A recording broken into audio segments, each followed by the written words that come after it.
Ladies and gentlemen, it's the Big Jiu-Jitsu Show, a member of the Pod Bros Podcast Network. Don't forget to go to podbros.com and find yourself another podcast you want to listen to. And don't forget to check out all of our sponsors, Trap and Roll Soap Company, Tape Armor, PR Performance, and Angry Joe Coffee, and find all of our cool old episodes as well as some of our shirts and patches on bjjshow.com. I'm Rob, and today I've got Tommy GIlligan on the show with us, and I wanted to talk to more Brazilian Jiu-Jitsu people, obviously, because we're a Brazilian Jiu-Jitsu podcast, and Tommy is more than willing to come on the show. So, Tommy, thanks for joining us today. Oh, thanks for having me. Anytime, man. So, why don't you give our listeners a bit of background in your martial arts journey, or where you came from and what you do and stuff like that? Yeah, sounds good. Growing up, I never did any martial arts, really. I always did team sports, soccer, baseball, stuff like that.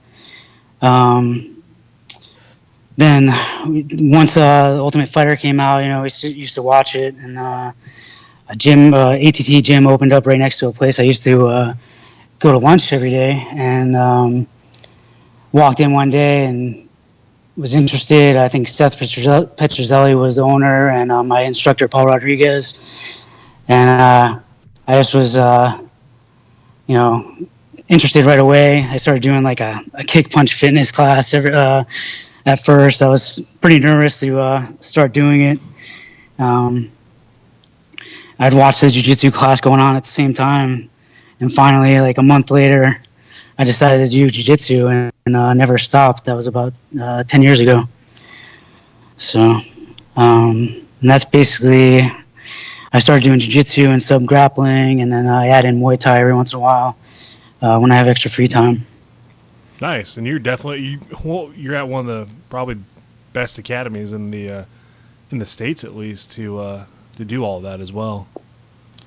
Yeah, it's a pretty good system around here. And now Master Laborio actually moved up to Orlando, so we get to see him a lot more. Cool. So you said Seth Petrozelli is one of the instructors at the gym you're at? So he was when I started. Him and my instructor were good friends, and they own the gym. My instructor's Paul Rodriguez. So when I walked in, it was right after Seth got done with the Ultimate Fighter, so I knew him. And then my instructor, I actually found out that we're from the same town, and he was a couple years older than me. And I actually played softball with him randomly like 5 years before that. We just got on this like random team. And he came back after a couple of games, and he had a black eye, and he was telling me he just got back from doing MMA in Japan. And I'm like, oh, is that kind of like the UFC? And he was telling me, yeah, and that's kind of all we spoke about it. And then 5 years later, I found him at the gym and started training under him. That is pretty cool. How small the world is when it comes to, I don't know why. Like, it's with Brazilian Jiu-Jitsu and stuff like that. Like, I don't know why the world gets so small when definitely when that happens. But that's pretty wild. So with obviously we were talking before this. You obviously had gone to class before here, and you said 6 a.m., which is definitely an early class. Like I joke like, oh my god, that sounds terrible, but yet I'm up every morning at that time anyways for Army PT, so I might as well be doing something I enjoy. Do you find that it's easier to balance work and jiu-jitsu by going in the morning or in the evening? Definitely in the morning, yeah. So I work, I'm a software engineer, and I work, 8-9 hours a day. So the morning is a perfect start to the day. Once it's hard to get here sometimes, but once I get here, I think it's the best time for my training. I seem to have the most energy, the best rolls throughout the day is usually in the morning. So. And do you guys have a pretty sizable class for 6 a.m. out there? Yeah, it usually jumps from, sometimes it kind of goes up and down, but it's like 3 to 10 people. Most of them are upper belts, and then we get a couple white belts that come in. But it's usually a pretty consistent group of like 5 or 6. So it's more like one-on-one training, so it's pretty good. Nice. That is really good. So do you still try to hit classes in the evening or the afternoon, or is it just dependent upon work and life and stuff like that? Yeah, it depends on work. I usually do. I usually take my lunch break Monday, Wednesday, and Friday, and do an hour and a half class. Um, and then I usually do night classes Monday, Tuesday. What time of day? I try to get to the early classes when it's 8 o'clock at night. It's hard for me. By the time I get home, it's 10:30, and then I have to try to get to bed. So. No, I understand But that completely. you yeah. you gotta sleep. Oh my god, I think that's the worst part. Is we at least need sleep at some point. Yeah, it's rough. I think Monday nights, we have no gi and gi, so I stay until like 8:39, and then I have to get up and teach a class today at 6 o'clock. So my Monday to Tuesday is pretty rough, but then the rest of the week's not too bad. Well, that's good. That sounds good. Yeah. So, Yeah. You said you're a software engineer, correct? I don't want to give you the wrong job title, right? Yes. Okay. Yes. Do you get the funny looks from guys and girls in the where you work, being the jiu-jitsu guy or anything like that? Yeah, definitely. It's actually kind of mixed because I actually worked with like 3 other guys that did jiu-jitsu that I didn't even know, and then we started talking, and they do classes at the Gracie School or the Alliance School down the street. But yeah, everybody likes to joke about introduce me as the MMA fighter, but I'm like, oh yeah, mostly just the grappling. But yeah, coming in with bruises all over, swollen ears, it's definitely get some questions. Yeah, like what are you doing in your free time? Has anybody asked like Fight Club? Yeah, definitely. Oh my god. It's usually like the Fight Club, or you do UFC, or the usual questions. Yeah, well, it's good that people will at least ask instead of, they're not scared of it. I guess is the best way to put it. Like you can be approachable and talk about it and stuff, but everybody makes not light of it but they feel comfortable at least to talk about it. So I know there's some funny stories out there about like jiu-jitsu practitioners, like Muay Thai practitioners in the office, and then like the guy who's been doing, I don't know, insert strange branch of kung fu here. Looks like he, is would have a heart attack walking up a flight of stairs, and then instantly says that like, oh, your art is garbage. I'm the superior fighter because that stuff doesn't work on me. Like, have you ever encountered something like that in in your office, or just kind of like everybody's just pretty cool with it? Yeah, not really at work, but socially and stuff. Like we're pretty active with a couple of local podcasts around here that have meetups and stuff. And one of the guys, he's heavier, but in pretty good shape. And he's like, I know he's a black belt, but I'm pretty sure I can take him down and hold him down because I'm just, I'm strong and I'm bigger than him, but stuff like that. Nothing too aggressive though. I don't really advertise too much that, well, if people ask, I'll tell them, but I don't really advertise it too much. Well, I mean, that's good. Like, I barely can count, like, on one hand, I guess, the interactions where I've had somebody just straight up aggressive about jiu-jitsu being, bullshit to them or whatever. I mean, Master Ken not counting, but I mean, like, legitimate guys. Like, what was it? I remember talking to one guy, and, I was like, yeah, he was a martial artist as well, and it was actually a pretty cool conversation up until this point. And I was like, yeah, mainly do Brazilian jiu-jitsu. And he's like, oh, well, we train our necks so that we can't get choked out. I'm like, I was like, I don't think that's possible, man. Like, you need to do something else besides, stretch your neck or whatever. He's like, no, absolutely not. Like, if you put me in a chokehold right now, it will not work on me because I've, like, been able to focus my energy and my muscles that it won't let me be choked out. Yeah, just flex, flex it, bro. Yeah, that's how, like, I need to start doing that because, I'm doing something wrong when people are putting me in chokes then. So I'm tapping pretty quick to a rear naked choke. But no, I mean. Yeah, I tend to just redirect those things and be like, oh, cool, you should definitely come in and, take a class and, maybe I can learn something from you. Yeah.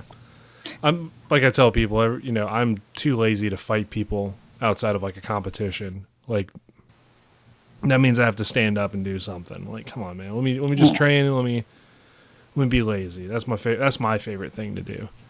Yeah, definitely. But you said you're pretty active with some local podcast groups out there. Is there like do you podcast as well? No, I always thought about it, but yeah, I'm just too lazy. It takes too much work. I don't have enough time in the day. I work and then I come home and I have a couple hours and I try to use the second half of the week to hang out with my wife and do stuff on the weekends and stuff. But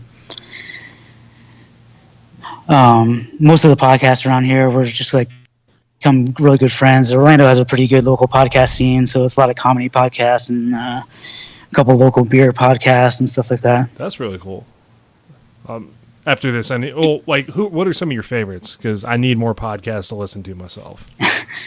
The top one that we listen to is A Mediocre Time with Tom and Dan.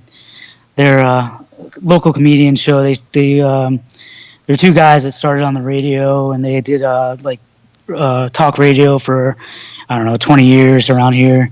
And then they kind of broke off and started doing their own podcast and stuff. And now they sell their show back to the radio, and they play it on the radio at nights and stuff like that. But they're the biggest one.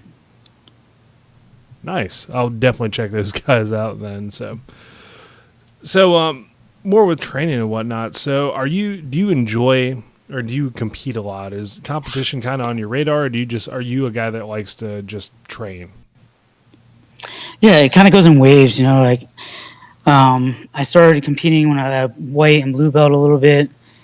Then I got hurt, I tore my ACL, and when recovering back from that, once I recovered, I trained, or I competed again, and then I got hurt again. I tore the same ACL. Ooh. And it seems like every time I started competing, I would get hurt. But at purple belt, I competed a lot, and I really enjoyed it. And then we started scuba diving, and that kept taking up our weekends with my wife, so it was hard to compete at the same time. So it kind of went in waves, and then I started teaching more, and I never really got to compete too much at brown belt. So I love to compete, and I always try to work at it, and I've been trying to get in shape and for competitions now, but it's been a little hard. Yeah, I mean, it's for teaching, and then like you said, balancing stuff with the wife. Like, there's nothing wrong with that. And trust me, I feel like I have the exact same things I have to do. The deal is for me is I can train, podcast, all that stuff, but I have to make sure I pay attention to my wife, obviously, and she's very not in a mean way, quick to let me know when I'm not. Yeah. Yeah, same way. Yeah. So with teaching, what were some of the things that you had to kind of adjust to when you started teaching? The first one, the biggest one, was just trying to really pay attention and being able to explain and call out the right, the right positions and the right things to do. When you're kind of just training and doing them, some stuff comes naturally, and you take stuff for granted of what you're actually doing. And then the second biggest thing was not over-explaining, especially at first. I like the finer details of the techniques, and sometimes you forget that you can't give the person, learning the technique 10 different steps at first, kind of starting slow and building up as they learn it. I think those are the two biggest things that I had to adjust at first. But I always loved teaching and always loved, sacrificing my training to help other people. So that part always came pretty natural. I do agree. I think there's something cool about seeing somebody progress, especially in something so difficult. Because this, in reality, this is not a very easy hobby or sport you want to jump into. And, seeing somebody finally get it and finally start to pick it up, that's a very rewarding thing. And like you said, sacrificing your own training, that's very true. But for detail stuff, I know I've talked to a couple of different instructors, and I've heard arguments both ways. Do you feel that for beginners, right, starting them out, that you can kind of show them advanced stuff right away, or do you feel like you need to kind of ease them into it? Yeah, we try to ease them into it. Sometimes the classes are pretty mixed, like between white and then upper belt. So we kind of split up the classes that way. So we generally try to split them up. But when I do teach beginners and stuff with the upper belts, we try to keep them on maybe the beginning of the technique and then expand for the upper belts. We've been kind of mixing up like even the basics, but setting them up different ways or starting from different positions like that the beginners might understand or get a better feel for. So it's not that we don't teach them the upper, like the more advanced or more tricky stuff. Try to build that foundation a little bit more and teaching it to them in a different way than the advanced belts or more experienced people. Right. I mean, it does make sense. Like I personally, like for my level, like I try not to teach into it, like you said, ease them into it, because I started doing that once where I was just like, well, all right, everybody knew, let's do this, and then I had a bunch of, well, not a bunch, like a couple people just kind of going straight for a move instead of even passing guard. So they're like really, they're really good at grabbing a leg and trying to take advantage of it, but not so good at passing the guard. Yeah, it gets frustrating when you teach them. The first time you teach them, a straight ankle lock. They kind of grab that and forget to, try to pass the guard and stuff, and everybody falls back, and then they don't know what to do. But yeah, I think that's kind of the philosophy too, is not give them stuff that that they get stuck on, or they try to do that first before actually learning the basics and how to get to that position. That's what I tend to find. Like you teach somebody something that they really like, and it's a good good move with it. Like you said, they can't open the guard or they can't pass the guard, but so we try to avoid that. Nice, very nice. So with Brazilian Jiu-Jitsu, a lot of focus, a lot of teaching. Do you do any training, like not Brazilian Jiu-Jitsu, but like for your job? Do you teach people at your job or anywhere else? Do you find that possibly the teaching in Jiu-Jitsu helps you, or at least it translates over to your actual teaching outside of it? Yeah, I mean, not as much as the teaching. I mean, it has helped. I don't have people that I directly teach, but the problem-solving aspects of it definitely, like, they both kind of relate back and forth to each other. I think that helps my jiu-jitsu and my job. Like, I'm always having to figure out and solve problems, or helps me, like, debug the problem and figure stuff out. And the same with jiu-jitsu, taking the steps and figuring out why something's not working correctly. Or I like to videotape myself and the students and stuff and show them, and that part of it, being able to troubleshoot and explain how, or like what's going on and why stuff isn't working, definitely relates back and forth. And then with that, you're like, I've never videotaped myself doing jiu-jitsu. I guess, save for, tournament stuff and then you break it down. But like regularly videotaping yourself, and you say you show it to your students, do you feel like that does add a new perspective pretty much, right?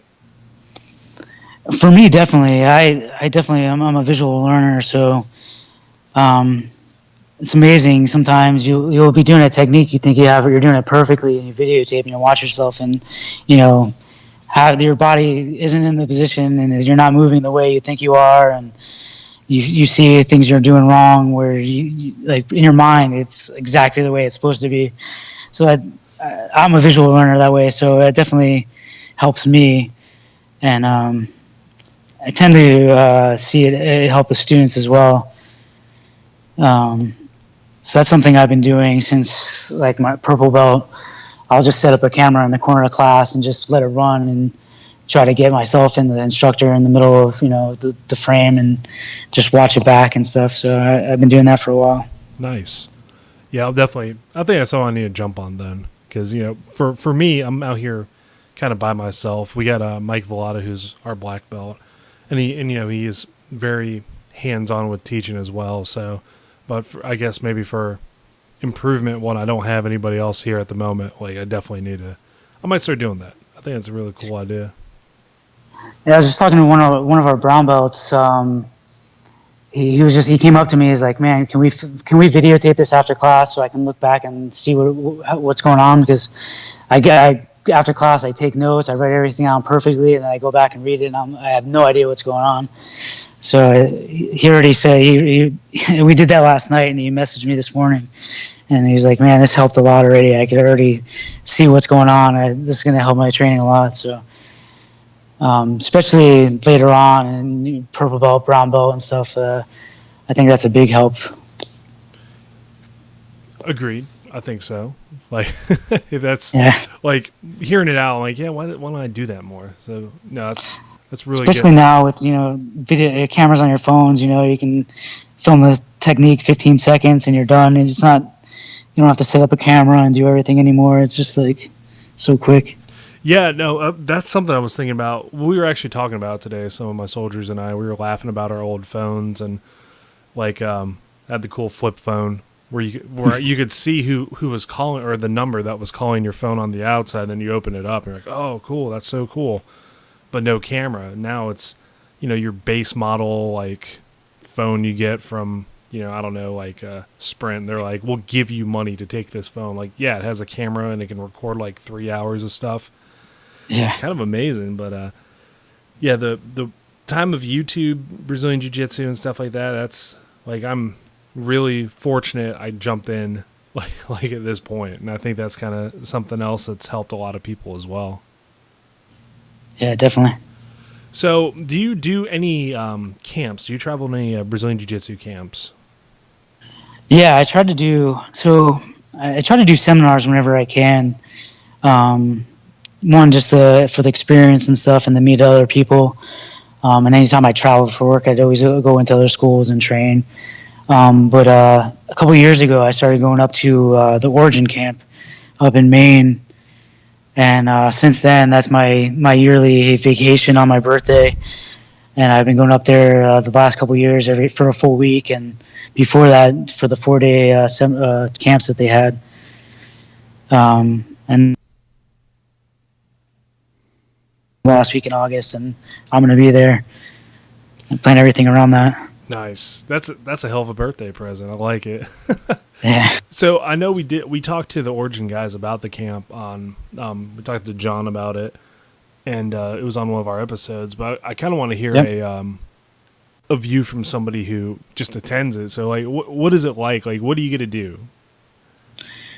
Yeah, so you kind of arrive, and it's pretty cool. You drive up into the mountains into this like summer camp, and you check in and you get your like little cabin, and it's right on the lake, and the view and the area is just amazing, and they have these huge areas, and it's like the summer camp when you go there, like the kids that go there or the people that go there, it's like $10,000 a week, and like senators send their kids there, so it's a really nice location, a really nice camp.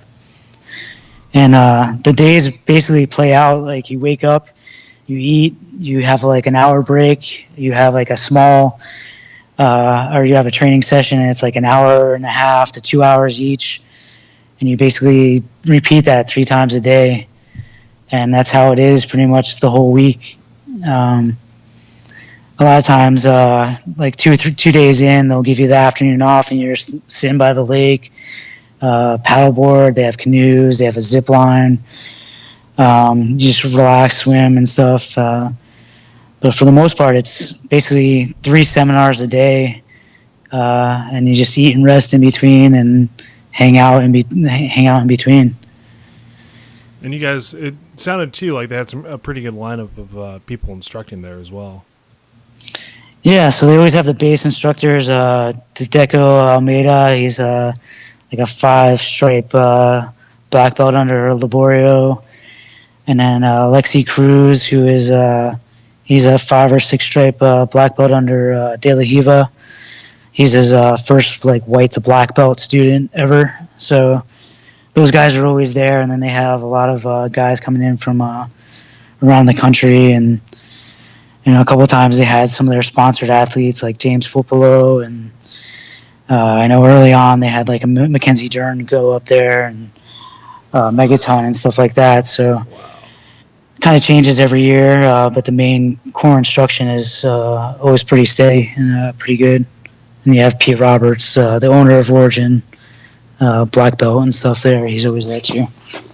Very cool. Well, it's still on my list of things to do. Unfortunately, like flying from Germany to to Maine for a week does get a kind of up there, but yeah, we have. It's crazy though. They have a guy that's every year I've been there. He flies from England and goes and stays for the week or 2 weeks, and like spends some time in Boston, but pretty much goes there and then just continues his vacation. But people flying from all over the world, it's pretty crazy. Nice. Well, definitely I need to, and I think I will try my best to get out there next time. So so Tommy, since we're winding down our episode, do you have anybody you'd like to give a shout out to, sponsors, teammates, anybody you want to talk about? Yeah, I guess first my team here, my instructor, American Top Team Orlando. You can find us at att2orlando.com and AT2 Orlando on Facebook and YouTube.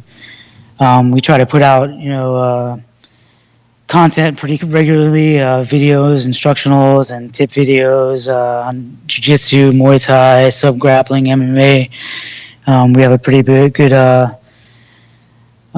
professional and semi-pro MMA team here and stuff. So my instructor's been doing MMA since 1996, and he's fought in Pride, UFC, so he's pretty knowledgeable, and we try to put out pretty consistent content.